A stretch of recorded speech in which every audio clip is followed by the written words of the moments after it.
आज हम बनाने जा रहे हैं बेसन के पकोड़े। जो उसके लिए हमें चीज़ें चाहिए वो हम आपको बता रहे हैं, दिखा रहे हैं। हमें चाहिए 1.5 पाव आलू, 3 चम्मच बेसन,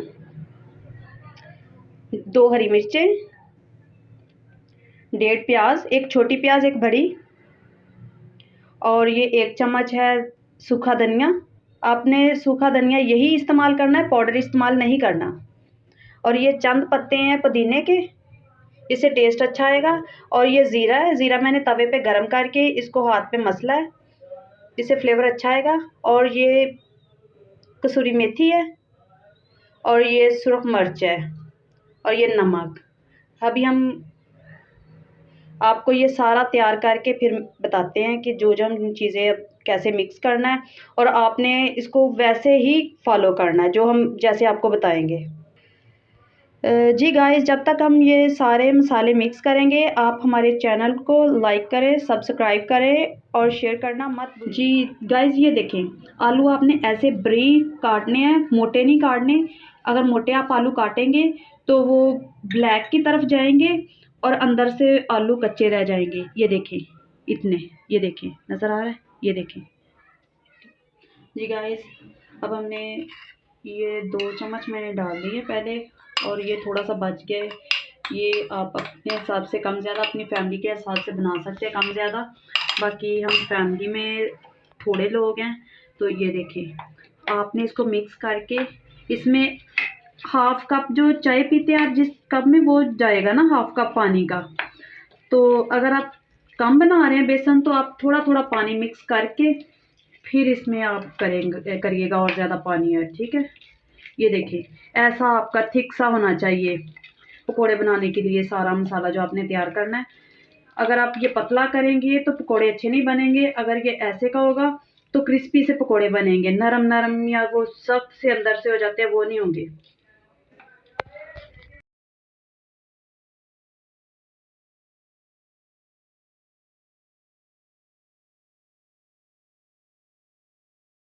जी फ्रेंड्स, हमने 1 चम्मच ये बड़ा वाला डाल लिया है पैन में। हम थोड़े से पकोड़े बनाएंगे। आप ज़्यादा बनाएंगे तो आप कढ़ाई में बनाएं, वैसे आप इसमें भी बना सकते हैं। तो ये इतना काफ़ी है।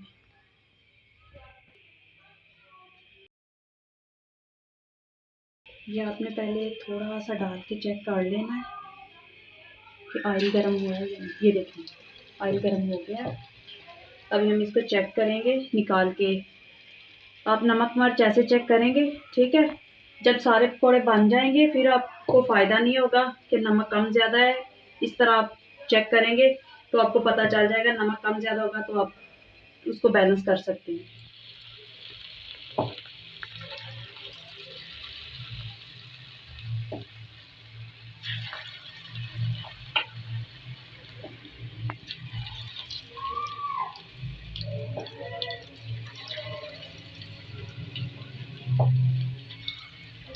ये आपने बड़े ध्यान से काम करना है, ऑयल के छींटे आपके ना पड़े।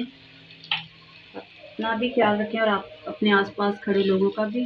अपने जब किचन में आप काम करते हैं तो बहुत एहतियात से किया करें, और बच्चों को किचन से दूर रखें। जी फ्रेंड्स, ये बिल्कुल तैयार है हमारे पकौड़े। हमने इनको अच्छे से फ्राई कर लिया, और ये देखिए कलर बिल्कुल ठीक है। आपने इनको ज़्यादा ब्राउन नहीं करना, वो ब्लैक की तरफ जाएगा। ये देखिए ये बहुत अच्छे हो गए हैं फ्राई, ठीक है। आपने इनको निकाल लेना है। जी फ्रेंड्स, ये देखिए ये फाइनल लुक है। हमने साथ रायता बनाया, आप केचप के साथ भी खा सकते हैं। और अब ये तैयार हैं। अब हम अपने अब्बू को चेक करवाएंगे, ठीक है। तो अब्बू बताएंगे ये कैसे। हाँ जी अब्बू, ठीक बने हैं? अच्छे, बहुत अच्छे। जी फ्रेंड्स, हमारे अब्बू को पकौड़े बहुत अच्छे लगे हैं। आप भी ज़रूर ट्राई करें, अपने बच्चों को खिलाएं, बड़ों को खिलाएं। ये बहुत मज़े के होते हैं। अगर आपको भूख लगी है तो खाने का बिल्कुल भी मन नहीं है बनाने का, तो ये आप खाएं, तो इससे भूख भी ख़त्म होगी। और ये जो बेसन होता है वो हेल्दी चीज़ है, आप ज़रूर यूज़ करें।